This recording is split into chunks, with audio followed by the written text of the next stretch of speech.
Live. Okay, Hmm. it'll take a bit. No one's here yet, but the replay's live. So No yeah, worries. today's the Well, 19th. Yeah, go ahead. it is good to see you. Mm, I don't remember how long ago it was when we spoke last. it's been a while. Mm, I might that might have been the last time was whenever that happened yeah. because I left the house in May, and then May, I mean June, July, and Mm, August. And what month is it? And probably September. We only did like a third of the shows that we normally do. I do like yeah. 20 a month because I was in Mm, I was in flux. I'm still in flux, but at least we're doing our normal 15 shows a week now. So yeah. Yeah, it's good to see. It was definitely crazy times for sure. And it's funny that yeah, the last time we spoke it was probably the end of the last kind of eclipse season. Everybody's life fell apart. Now we've had the other bookend of the eclipse season and we're starting to pull it back together. oh my God, was there an eclipse back in April or May when we talked? Was that when it Yeah, was? well, these things go in seasons, different times of the year. So around April, May, there's always eclipses, particularly on your side of the world. And then we have them again in November. So we saw a beautiful one here a couple of weeks ago, a total lunar eclipse. Was that the one that Um, was red? It was. yeah, Yeah, I saw pictures of it from down there. That was incredible. it was really beautiful. We all pulled the chairs out and sat around the pool and watched it. Oh I'm a wow. photographer and I love astrophotography, but I didn't even bother pulling a camera out this time. And I had my sister message me, are you getting some good images? But we just did it in real life this time. It was just gorgeous. Wow. Mm, Wow. yeah. Yeah, it has been a hell of a ride since the last time we talked. June, July, August, September. Mm. Isn't life a roller coaster? It sure has been. Yeah. I got a free ride to Texas. I heard that rumor. How was the accommodations? Well, when I got to Texas, they didn't have any accommodations. It was just this. It was this whole. There's so many different purposes and meanings to everything, and Yeah. I tell people during that time, I'd say I'm doing this easy. Because I mean there was a lot of Cali fire energy. Yeah. Through the summer, but it really was. And I think the reason it was easier for me was because I could see what was happening.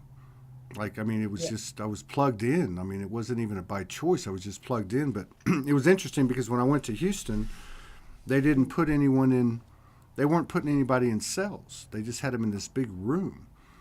And, Right. uh, and I'm sitting there right when I got there. There was like, I don't even know. It must have been like 800 people in this room, fit for 500. And I'm sitting down, and it's a room where they don't allow cameras. And I sit down, and it was like a big airport terminal, but it was a justice building.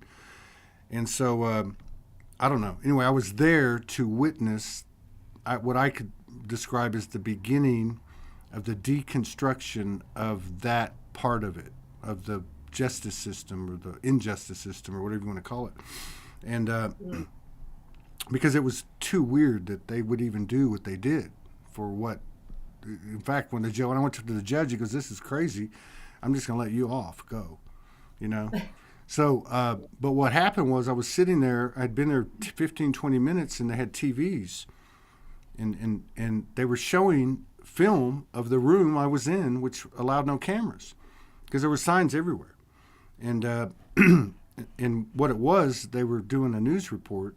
And keep in mind, this is mainstream media in Yeah. the local Houston network, and they were saying that there was just this big uproar because um, they were not treating people right.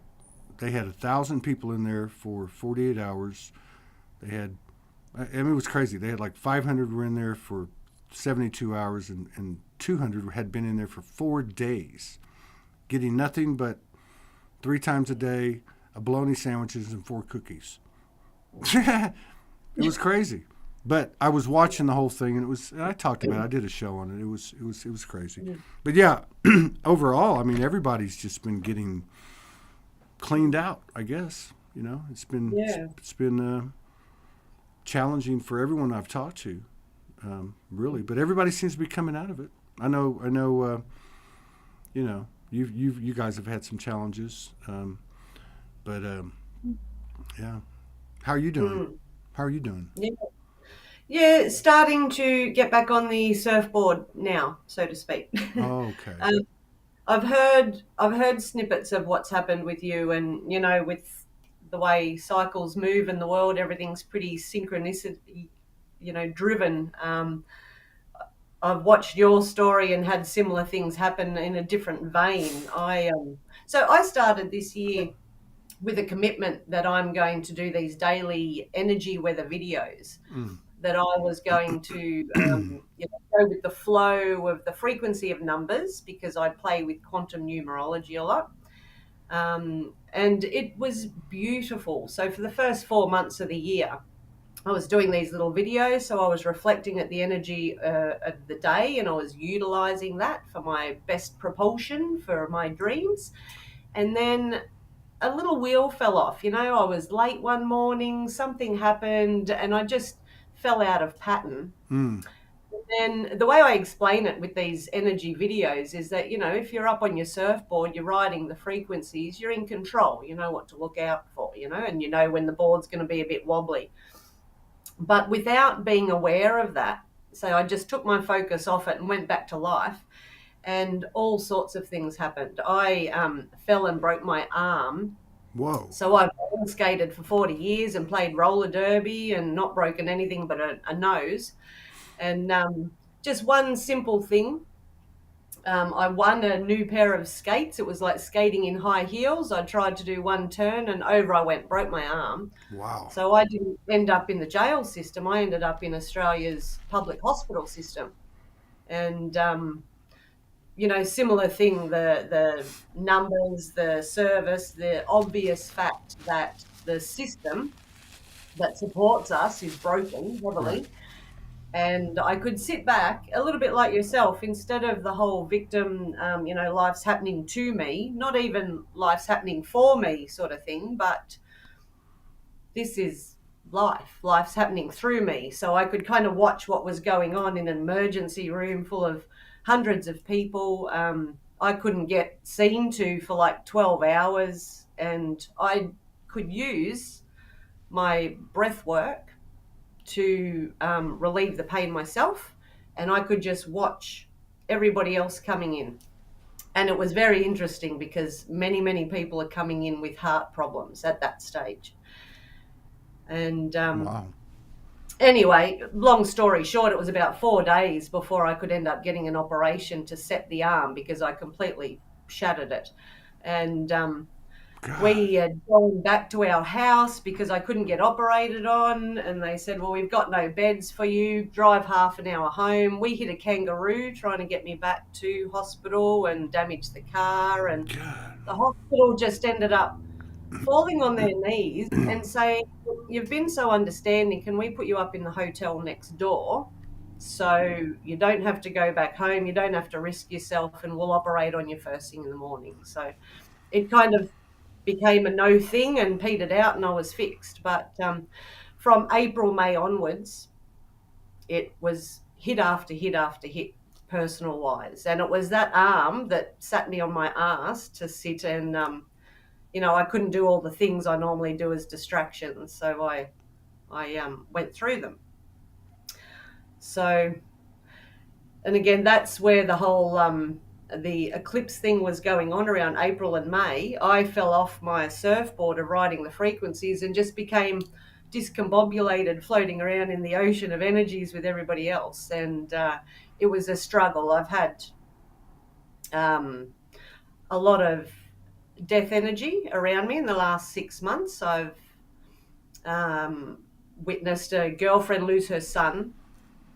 I witnessed some children, friends of my son, lose their mother, and then very quickly their father. Wow. We've had a lot of hits quite close to home, And we've also had a scare with my husband, with his heart, which I'll tell you about shortly.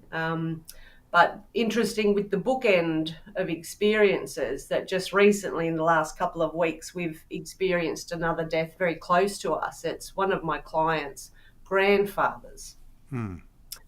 And through this morning, I have felt a completion over those 6 months of wildness, from seeing mothers lose their 9-year-old sons, to 9-year-old sons losing both their parents, to now a family that I support through my work lose a grandfather figure.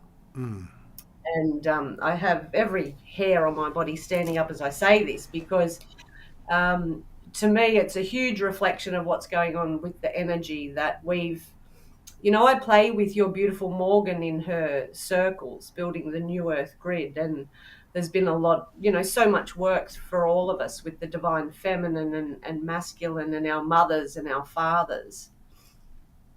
And these are our close relationships where we see those reflections of ourselves and we find our healing. And what I've felt with this expansion in this last week, and it goes along with the flow of numbers and energies, is a further separation to that grandfather level, to the next generations out, that creates more space.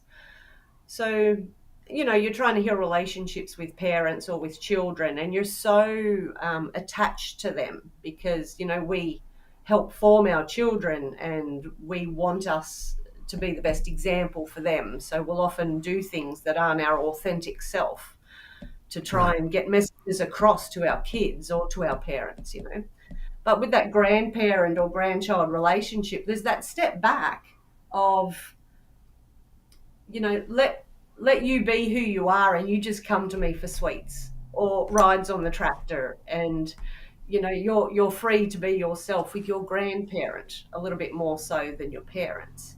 And I feel that's the expansion with our grip on relationships that the universe is kind of pushing us through too, to see, we've always seen separation as something not productive, or not conducive to our healing. But sometimes putting the right energy into that separation sounds strange to explain it and to push it out, but to bring it back into you then with a different energy in the space. Right. I think is what will give us the breathing room we need to, step into this next level, this fifth and sixth dimension that we're really moving into now, the last few years and in the next few coming years. Yeah. So you think we're being prepared? Well, completely. It's all part of evolution of human consciousness, I believe.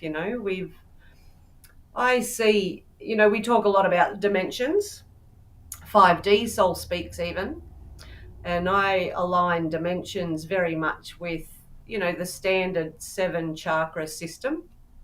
Right. One dimension is the root chakra. It's that one single point of existence. And that's all of our survival stuff. I am in the root chakra. And then the second dimension is when we start to step back up into the sacral chakra, the second chakra. And that's where we're feeling that separation. That's a relationship then, when we have 2 dimensions, 2 points. Third dimension's when we step up into the solar plexus chakra, is where we realize we're separate. Now what can we do? That's where your ambition is. And when we go into the 4th dimension, the 4th chakra, that's where we are in the heart. And that's where we start to realize we can come into relationship with others and ourselves with this willpower or with this ambition, to play, to explore and to create. That's, why humans were made in the image of God. We are born in his image as creators as well. And we're here to do that through this heart expansion. This is very much what the 3D world or the general populace is kind of going through now, this massive 4-dimension heart opening. And, maybe we've got a little bit of a head start going into your 5D Soul Speaks. You've explored this for years, Todd. Mm. Now you're up in the 5th dimension in the throat chakra. You're communicating this. Mm. You're a man who's embodied so much of this journey. You have the wisdom of it enough in your body that you can eloquently communicate it, and you've created this platform and this network. Mm. So that is the preparation work to step into the 6D, where we can actually see the truth of what's going on. Wow. I love this explanation. And people like us communicating all these stories before people are going to step into the next level, where we can see things for what it really is. And it's that journey of not life's happening to me or for me or even through me, but this is just life, Mm-hmm. We say we've been knocked around with the swings and roundabouts and experiences, and it's all to prepare us for this evolution, Yeah. But it's that shaking up to really stop us hanging on to stuff. We all have so many ways to explain what's going on in the universe, the world, whether it be angels, aliens, all sorts of belief systems from the past. It's all just a way to get this 5D, this communication through to people, because we all have our own frequency or language that we're willing to hear, Right. if you know what I mean. Yeah. We have, being a musician, I refer to things a lot with music, that, we're all just being prepared to come up through the notes to sing different songs. And when we aren't doing it together, there's disharmony. Yeah. I love this explanation, though, with the whole, like the throat chakra being the door to the third eye, and then the the vision of the third eye is like correlated from the previous step by our ability to speak our truth. Completely. And, there's a little step in between as well. Speaking of the third eye, the original third eye was the thymus gland. Wow. This was our point of intuition, which is our higher heart chakra, which is our connection point to our higher self. So whatever word. So where does that? So where does the thymus, the higher heart, come in your your explanation? Like, because it really resonates, and that has been as recently as last night. And I know for many other people, I could feel mine expanding after I had this activation. But like, where does that come in? Are we picking up? Are they both coming in at the same time?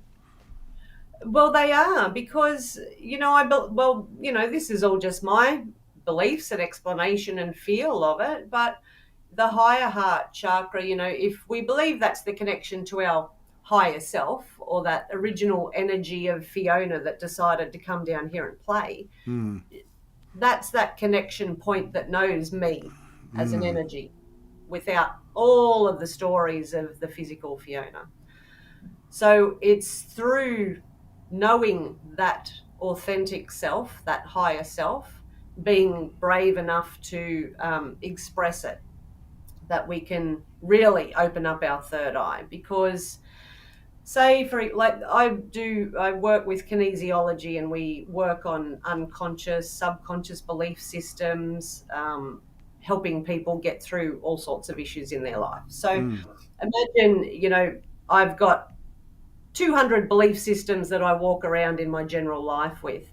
So my funnel of vision to protect myself against all those things in life is kind of like this. If you imagine a hose, because I've had to protect myself, so I've built up all these beliefs to, keep me steady. It's all their fault, not mine, because I believe this.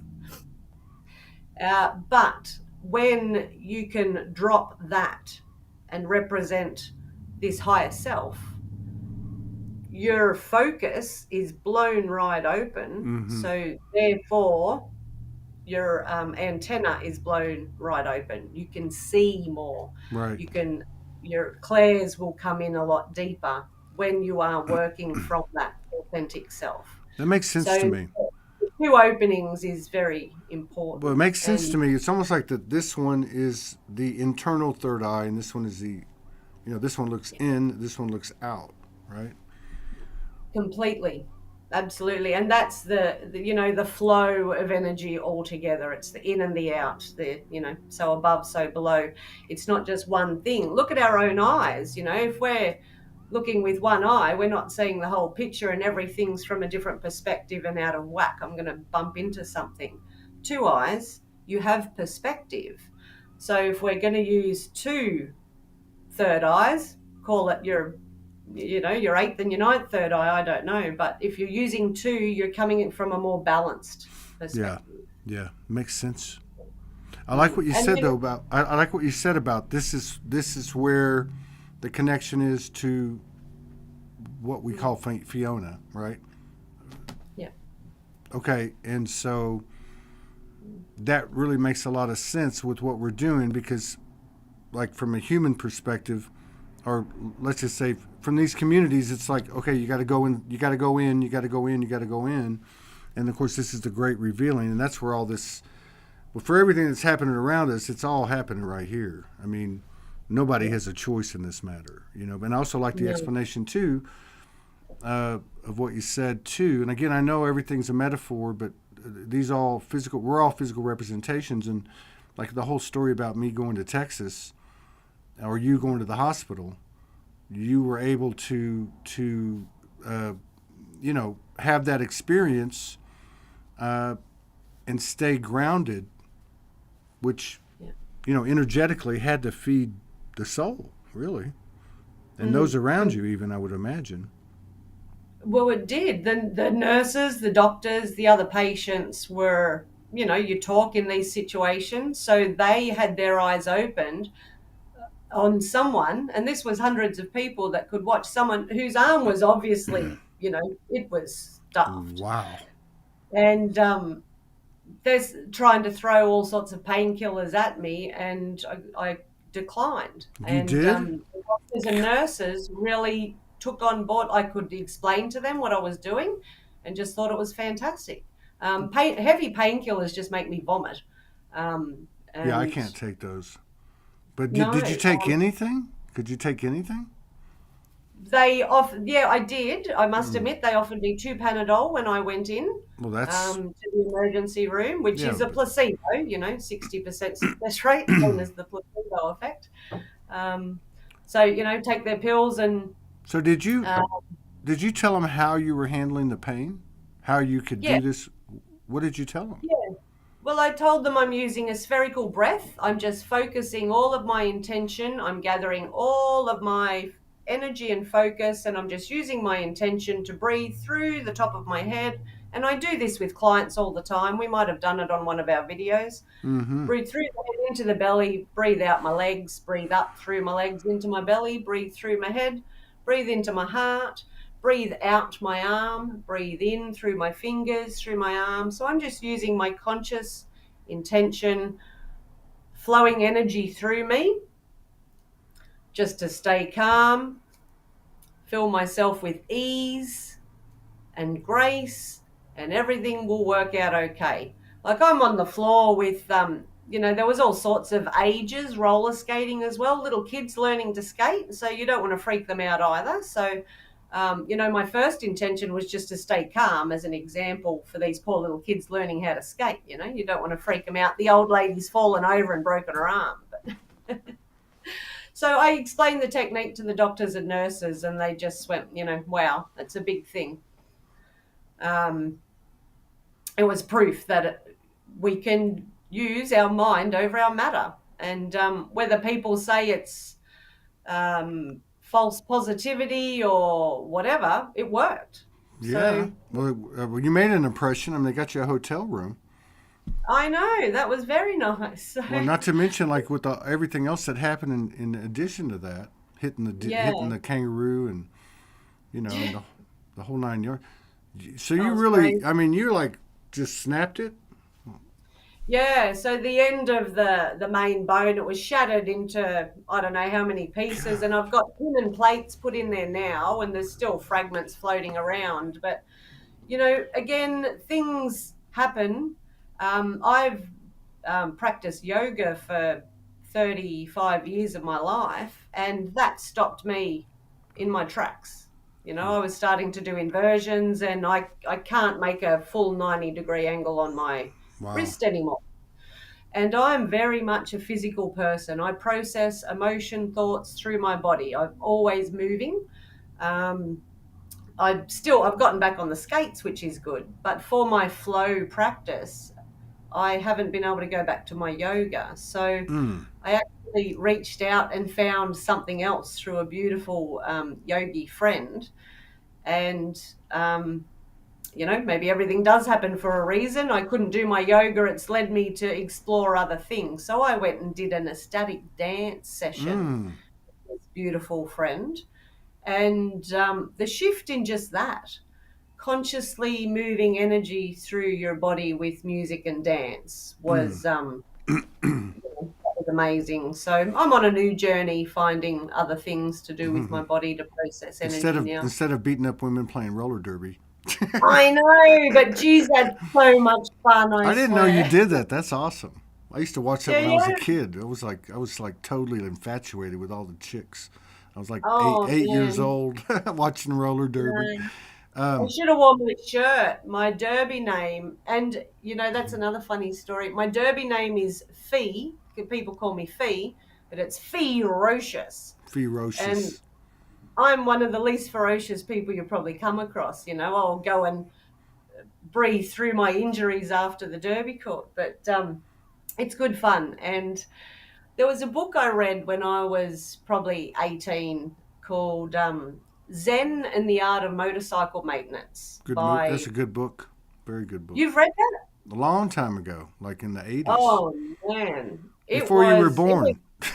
yeah, probably, yeah. But it was a real eye opener for me Yeah. as a young woman. The main character's supposed to be insane, isn't he? But Mm-hmm. you relate to every word he's saying. Mm-hmm. Um, but it's funny with the work that I do supporting communities at the moment.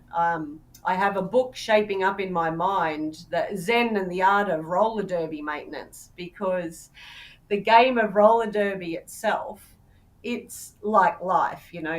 Sometimes you need to get an ego on you before you walk out the door. You need to pump yourself up to get ready for life. And Mm. with derby, you get yourself a tough name, and you get together with your crew, and you beef yourself up before you hit the court, sort of thing. But once you're on the court, you can't play the game by yourself. Right. If I'm the jammer out the front trying to score points and I'm getting hit everywhere, I need a teammate. I need to be brave enough to say, hey, help, and I'll give them the jammer's hat. They'll take it and they'll run and they'll score. So you need your team together. Um, so anyway, that's just a funny side story. That's probably my first book in the making, Zen and the Art of Roller Derby I Maintenance. think that's awesome. And Yeah. and you said you had an ecstatic dance session. Was that like a one-on-one or was that a group? I'd never done it before, and this is a yogi that I've been wanting to connect with because I'm about to open a wellness center and I'd like her to be a practitioner for us. Mm. Um, and she just put it out. I was curious. I saw her doing it last year, and I just, what's it all about? And she said, it's just come along in your comfy clothes. You're just dancing like no one's watching. So um, it was in a beautiful room. She called it the womb. It felt like a womb, beautiful plush red carpets, red walls, ornate gold oriental patterns on the walls. It's a Wow. studio for yoga and dance. And she just led us through some breathing and a few gentle movements to start you moving in your body. And then the lights were turned down low and the playlist played, and you just danced yourself. But, we set an intention, what we actually wanted to move through us Mm-hmm. through the session. So it Oh was wow. an intentional process. And it was very cool. There was only a handful of us there, and no one was really watching anyone else. Right, They were just right. doing their own thing. So, someone who actually was autistic just shook, just bobbed. And that was their way of processing everything that they get from the outside world that just gets stuck in the body. How do I get it out without explaining it? Because words are damn hard sometimes and just get in the way. Mm-hmm. Sometimes you just want to get it out. So it was really a really good experience to go through. And The she sound. takes photos of you before and after Oh, to really? show the difference. And we were all lighter and more joyful all around the eyes. Well, it makes a You lot could of see. sense. It makes a lot of sense. I mean, you might know this too. Like when I rewoke, and I went on the streets, I had just the previous 2 months been teaching myself how to dance, Oh, and yeah. yeah. So I for those 2 years, really, probably the next I don't know, probably the next 5 or 6 years. But those 2 years when I was homeless, I would dance in the clubs 5 or 6, sometimes 7 nights a week, and and I was very much in my own world. I didn't.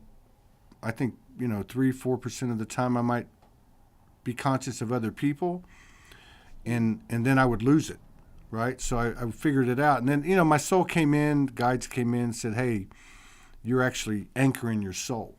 You're and so now, and so that's the way I always looked at it. I looked at it like that was the one place I could pull everything together through all the madness on a daily basis, and I would do it in the streets. I'd do it behind buildings, but I never thought of it in this way. Now I've been to ecstatic dances, and they're not really my cup of tea. But to approach dancing with a conscious intention, and then already understanding that the stuff is stored in the body, and what a great way to release it. I think that's fascinating. You Yeah. know.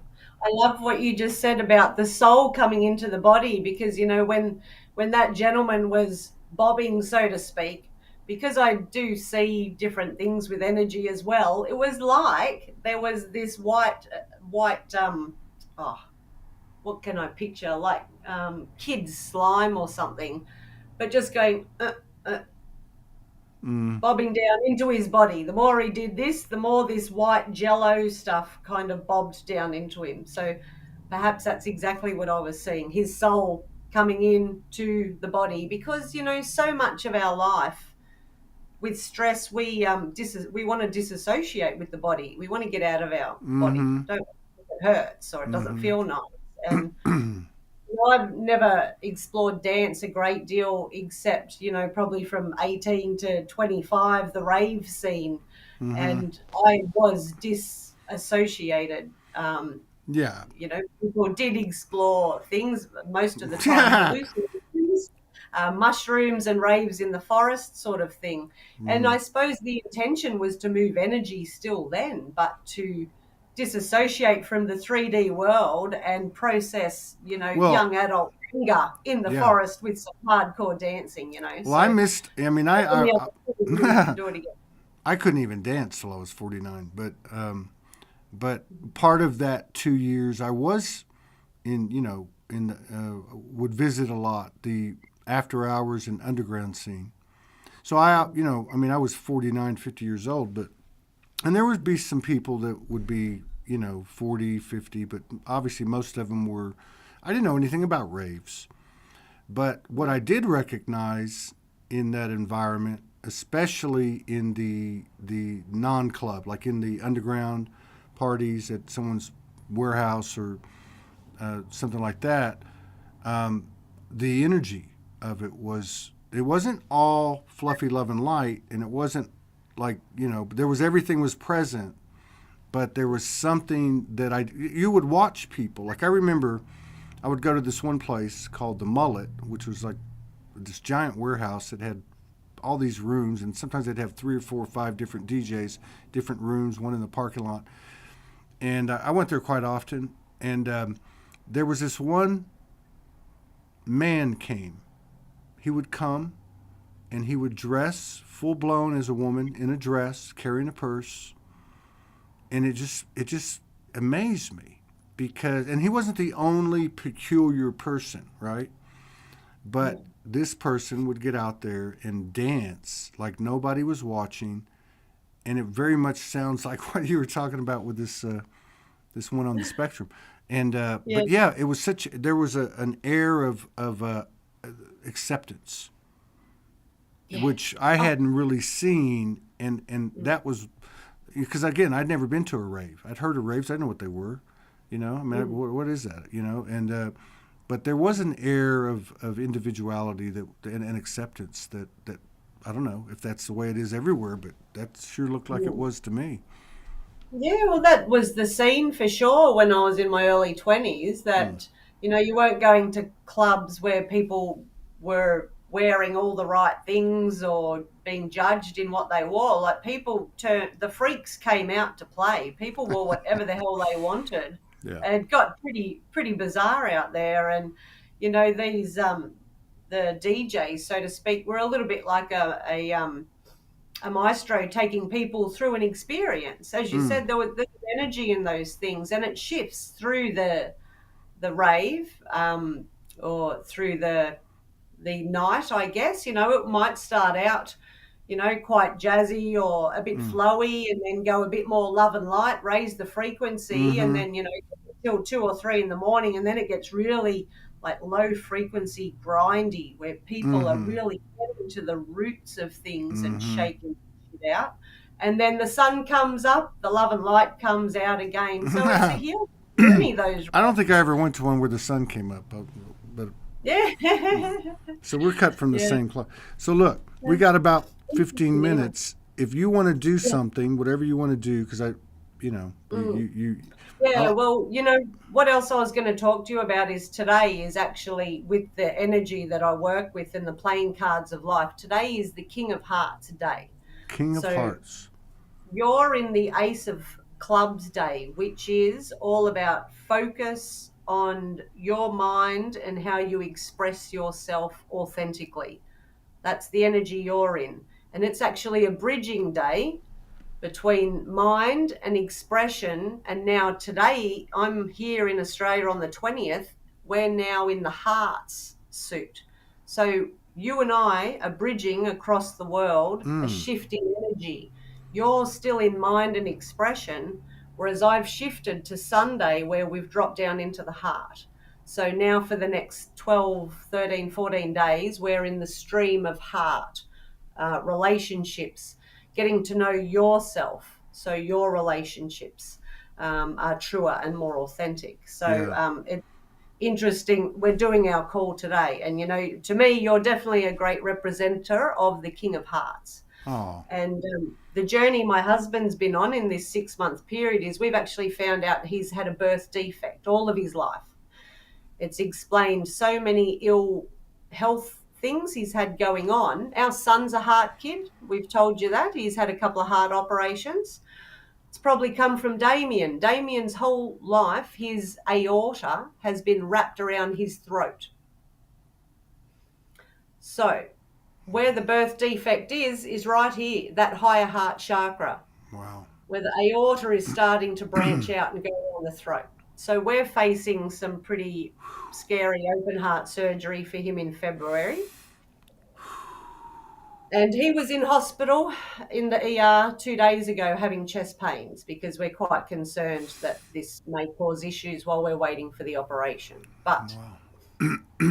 he is also my King of Hearts. He is the representative for me of the 3D world, exactly working out his mind. How can he express his true self and drop into this heart space and live authentically? And he's learning this, and I'm watching it, and I'm learning from him.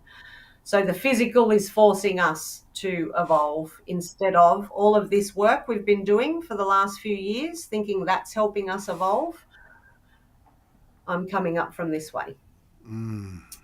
Wow. So what I would like us to do is that space I was talking about between the grandparent relationship and us as children. Often when we do healing work, we go back to the inner child or we work with the parent. let's combine a couple of things. We'll just do a little imagery, if you like, and I'm going to bring a whole heap of things in from this last 6 months of experience. Okay. Something that's come up in Morgan's groups as well is the speaking about hallucinogens, even, but the mushroom network, the mycelium network Right. running under the earth.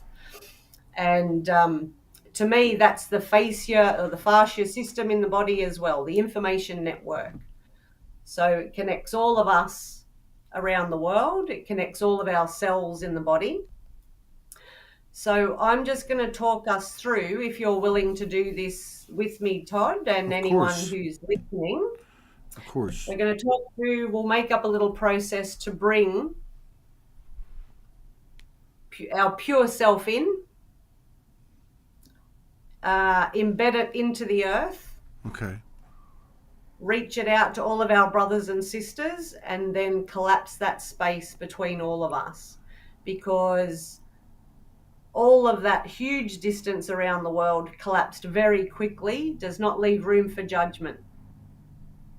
At a cellular level, we'll feel each other without judgment. That oneness. You're in oneness today on the ace of clubs. So let's bring your oneness through, and everyone watching, and we'll bring it into my heart here in Australia on our heart stream. Okay. So what I'd like people to do, and I'm doing it myself, is just rest your hands on your legs or anywhere that's comfortable, palm upward. And just have a look at your palms. How open or closed are they when you sit them to rest?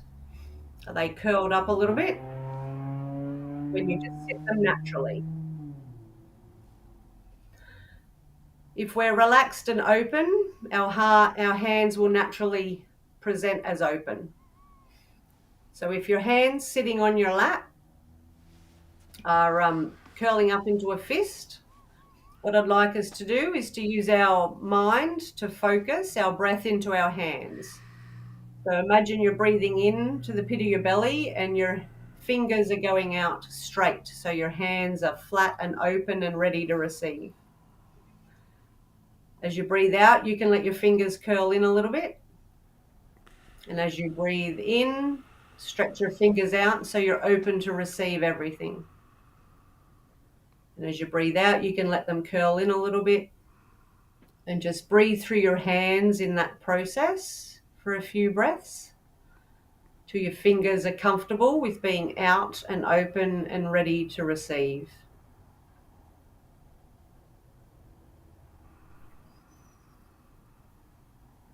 Now, if you're comfortable in your body, I'd like you to use your mind's eye to imagine this thick, gooey substance pouring down through the top of our head. So just above our head, there is a source of this gooey white substance that is iridescent, bright lights through it. White, gooey substance pouring down through the top of our head, past our eyes, bringing ease. So we're filling ourselves with ease with this white, gooey, iridescent substance pouring down through the top of our head, down past our eyes, past our nose, our mouth. It's pouring in past our throat, filling us with ease. It's down into our chest cavity, our heart space, pouring down our arms, filling our hands with this white, gooey, iridescent, shimmering substance, filling our torso. It's down into our belly, into the pit of our pelvis, bringing ease all the way through the body. Now it's starting to pour past our pelvis into our thighs, full of this white, gooey, iridescent substance, pouring in past our knees, into our ankles and our feet now. Full of this white, gooey, glimmering, iridescent substance. It's now pouring out our feet creating roots going into the earth below you, starting to tap into mycelium network that the fungi grow in. This is the low earth frequency. This white gooey substance is pouring all the way through us, reaching out into the ground, now filling that level of the earth just below the surface, reaching out into all the roots of all the trees, all the grasses, all the plants.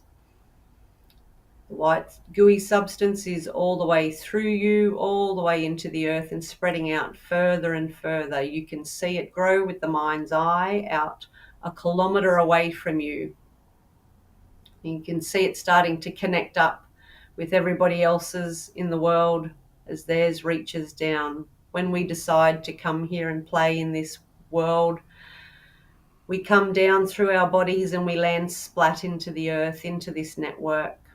All of the information of who we are truly, authentically, who we have always been through all lives, time, space, dimensions, the information, the codes are in this white, gooey, iridescent substance being shared with the earth.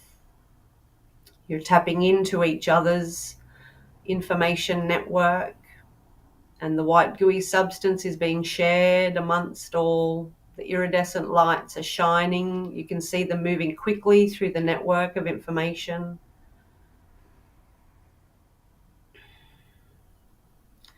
Now I'm just going to say some words to bless this substance running all the way through us and through the earth and through each other. I'm just toning with the frequency of the heart. Kadosh, Kadosh, Kadosh, Adonai Sabai, Kadosh, Kadosh, Kadosh, Adonai Sabai, Kadosh, Kadosh, Kadosh, Adonai Sabai. Now imagine people in that 100-kilometre radius around you in every direction, coming into your arms and being sat on your lap with your warmth of your true authentic self, with all knowing, all wisdom that comes with the ace of the clubs.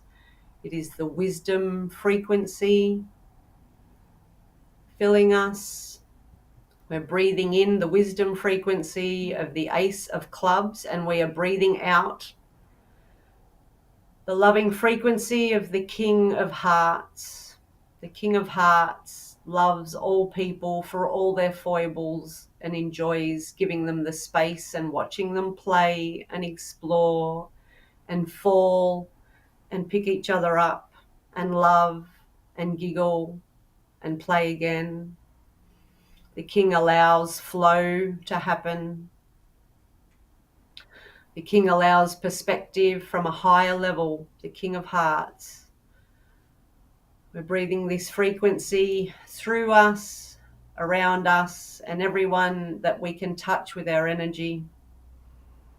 Everybody that can access this bandwidth of frequency that is watching, listening, or will not even stumble across this video, but is open to this bandwidth, will have this frequency of the King of Hearts running through them, so they feel the safety to play as their authentic self and see life from a wider perspective.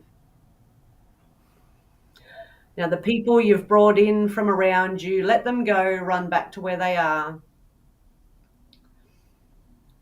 And with your breath, breathe out all around the world in every direction.